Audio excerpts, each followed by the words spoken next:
नमो अरहन्ताणं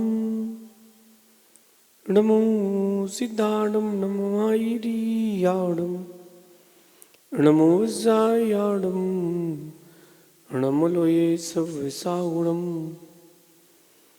पंच परमिष्ठी भगवंतों की गणाचार्य भगवान विराग सागर जी महामुनराज की, पट्टाचार्य भगवान गुरुवर विशुद्ध सागर जी मुनराज की।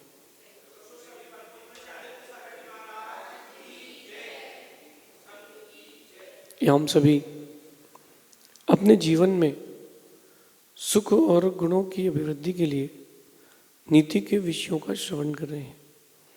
नीतिकार हमें गुणों से जोड़ने का प्रयास करते हैं, अवगुणों से हटाने का प्रयास करते हैं।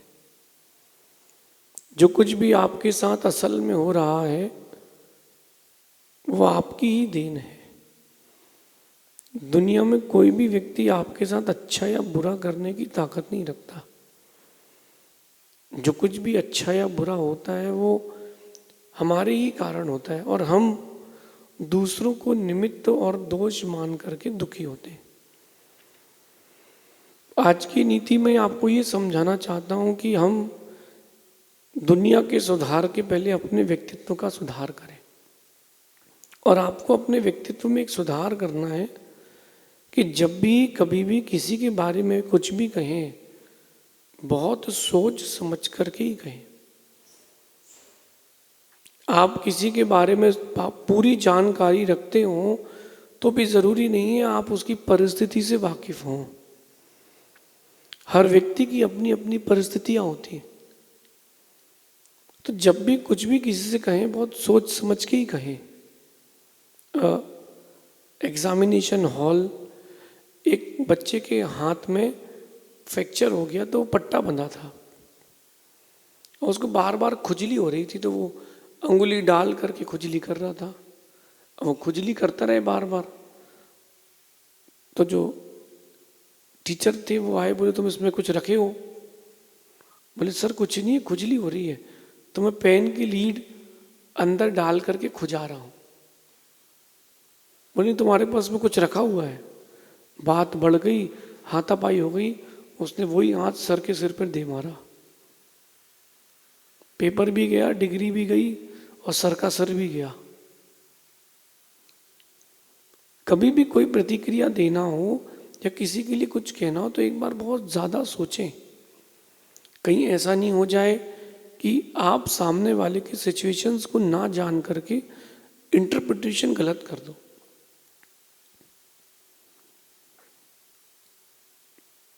गुस्सा करने के पहले, तेज आवाज में कहने के पहले या जीवन में कोई निर्णय लेने के पहले एक बार आगे पीछे का जरूर जानना।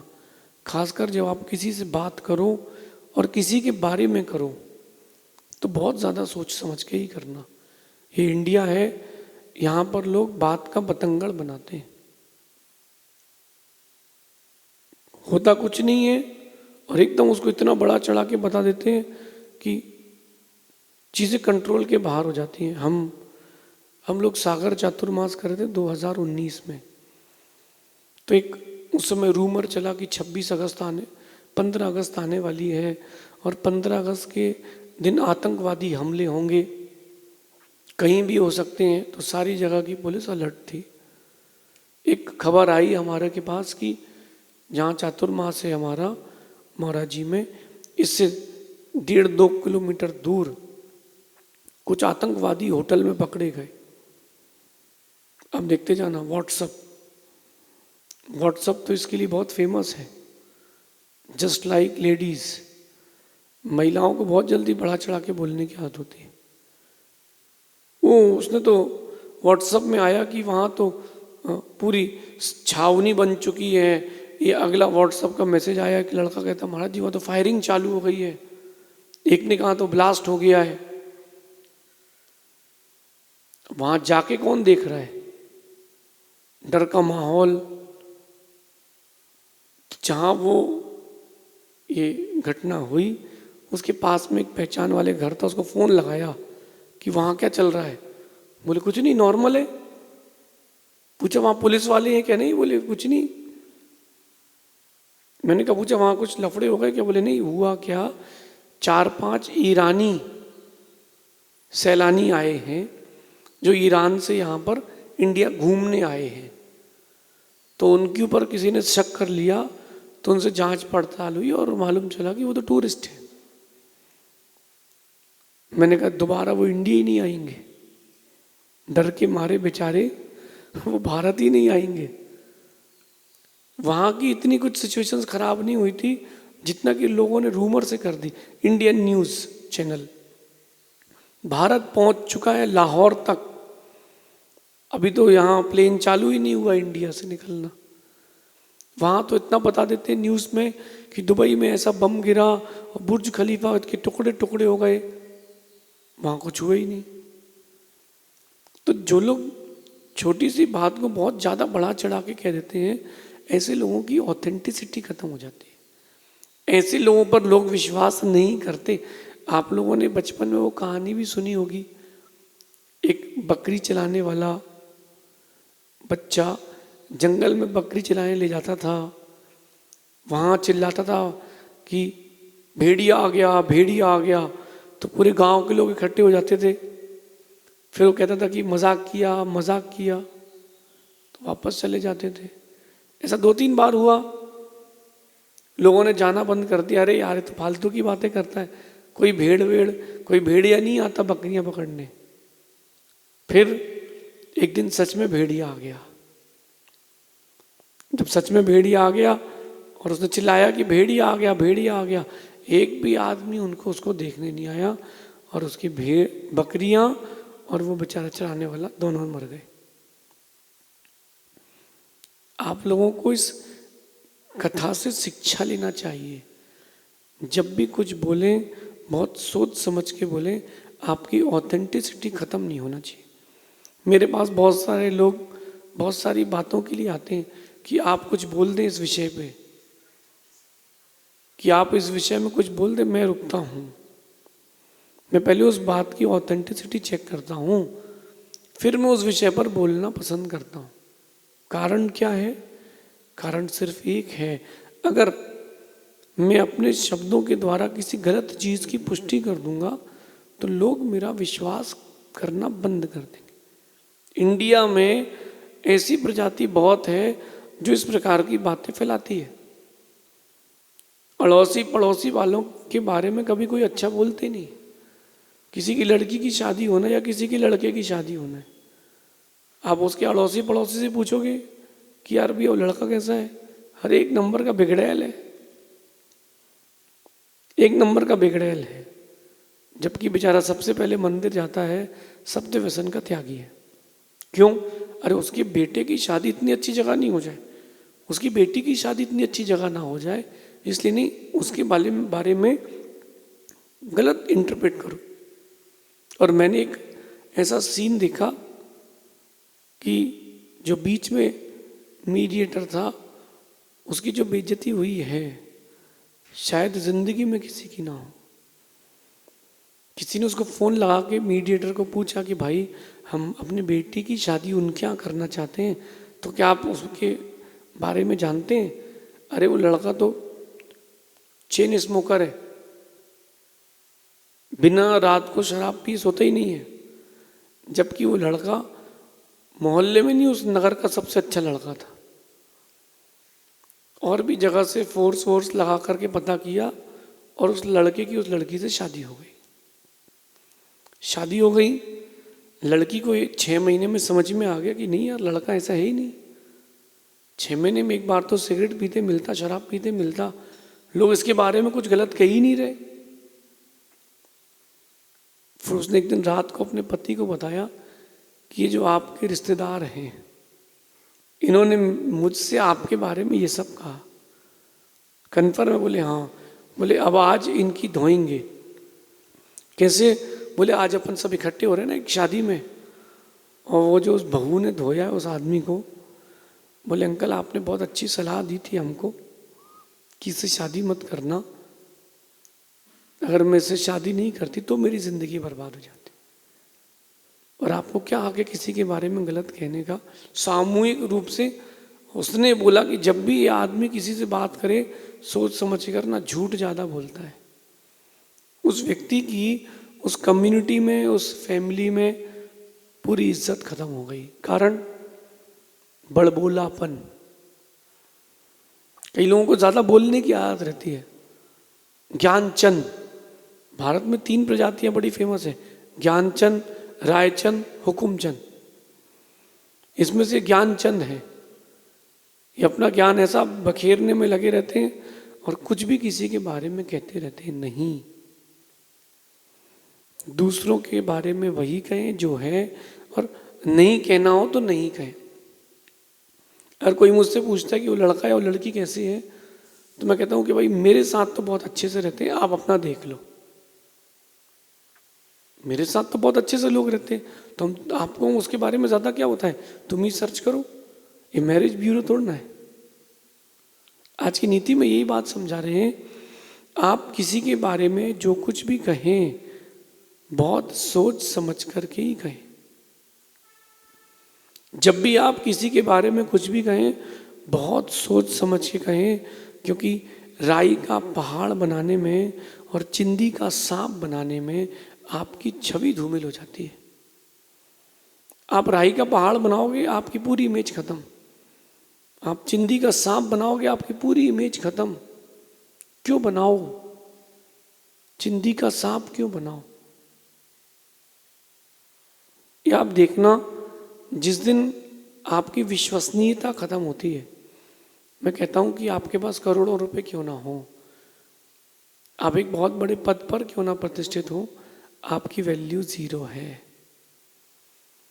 कंपनियां अपनी तिमाही, 6 माही और साल भर की अच्छी प्रेजेंटेशन करती हैं जब वो लिस्टेड होते हैं स्टॉक मार्केट में, ताकि हमारे प्रति लोगों का विश्वास बढ़े, वो हमारे लिए इन्वेस्टमेंट करें। लेकिन एक छोटी सी गलती विश्वसनीयता खत्म कर देती है। अभी वर्तमान में लोगों को सिर्फ पैसा दिख रहा है, विश्वसनीयता नहीं दिख रही। थोड़ी सी विश्वसनीयता से जुड़ें, जो कुछ भी करें बहुत सोच विचार के करें, इससे मेरी विश्वसनीयता खत्म होगी कि नहीं। और कोई व्यक्ति आपसे किसी के बारे में कुछ कहे तो बोलना, भैया मैं एक बार डायरेक्ट उससे ज़रूर पूछूंगा, मैं उससे डायरेक्ट ज़रूर पूछूंगा कि आपने ऐसा कहा है कि नहीं, और आपका नाम लेके कहूँगा कि आपने कहा है कि ये व्यक्ति ऐसा है।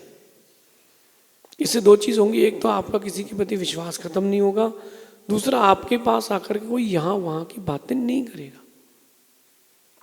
ये नीति आपके जीवन के लिए बहुत आवश्यक है, क्योंकि एक बार किसी व्यक्ति से विश्वास उठ जाता है दोबारा कभी नहीं बन पाता है।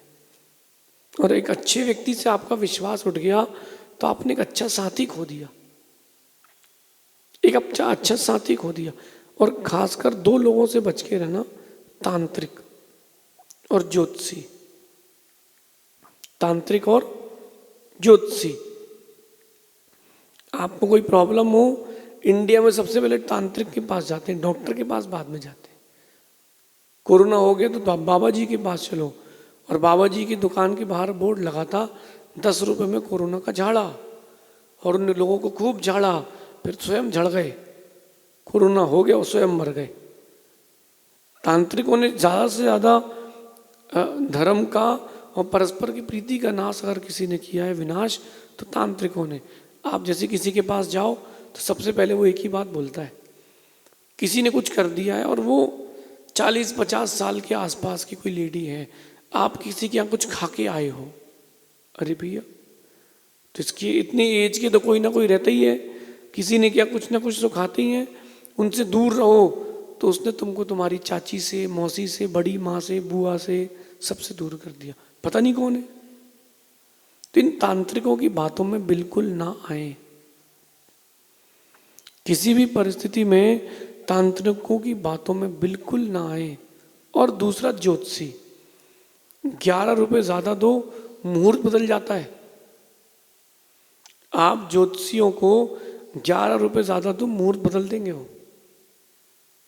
हाँ हाँ हाँ, ऐसा हो जाएगा, हाँ हाँ वैसा हो जाएगा। अगर ज्योतिषी की मैं बात करूं, एक कुंडली को अच्छे से बनाने में कम से कम 2 साल लगेंगे, 3 साल। कोई बच्चा आपका जन्म लेता है और आप उसकी कुंडली बनवाते हो तो कम से कम 2-3 साल चाहिए अच्छे से बनाने में, उसकी टोटल पूरी कुंडली बनाने के लिए। आयु से लेकर के, व्यापार से लेकर के सब कुछ बनाने में। अब आप किसी ज्योतिषी के पास जाते हो, 200 रुपये देते हो, तो 200 रुपये में वो तुमको आधा घंटे में, 1 घंटे में कुंडली बना के दे देता है।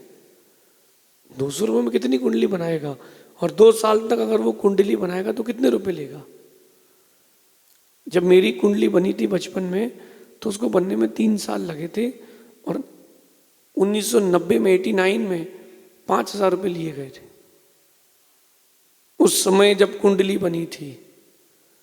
लेकिन उस कुंडली को अगर कोई देखे तो आज हाँ यार बिल्कुल ऑथेंटिक है, जैसा जैसा उसमें लिखा है ईयर बाय ईयर सब वैसे ही चल रहा है। तो ज्योतिषियों के और ये झूठे तांत्रिकों के चक्कर में नहीं पड़ना, दिखावे में ना जाए, अपनी अकल लगाएं। कभी भी किसी के बारे में कुछ कहें सोच समझ गए, और कोई आपसे कहता है सीधा विश्वास ना करें, बोलना एक बार मैं उससे पूछूंगा ऐसी बात है कि नहीं। क्योंकि बहुत सारे लोग राई का पहाड़ बनाते हैं और चिंदी का सांप बनाते हैं। बात चालू होती है आलू पे और ख़त्म होती है आलू बुखारा पे, तो टॉपिक कहीं और रह जाता है और आप किसी के बारे में कुछ भी कह जाते हैं। मैं तो कहता हूँ कि शोर उतना ही कहें, शोर उतना ही करें जिससे ज़िंदगी में खामोश ना रहना पड़े। गहरी बात है। दूसरों के बारे में कहकर के आप शोर करते हैं, मैं कह रहा हूँ कि शोर उतना ही करें जिससे आपको ज़िंदगी भर खामोश ना रहना पड़े। अगर ज़िंदगी भर खामोश रहना पड़ रहा है, इसका मतलब तुम्हारा शोर गलत है। अच्छा कहें, किसी के बारे में भी कहें, कुछ भी कहें, बहुत व्यवस्थित कहें। आपके शब्द किसी की इमेज ना बिगाड़ें, आपके शब्द इमेज बनाएं। किसी के बारे में बुरा कहना आपको अधिकार इसका नहीं दिया गया। राइट टू स्पीच है, बट किसी के बारे में गलत कहने के लिए आपके पास कोई राइट नहीं है। आप किसी के बारे में कहें, हमेशा अच्छा कहें, सही कहें।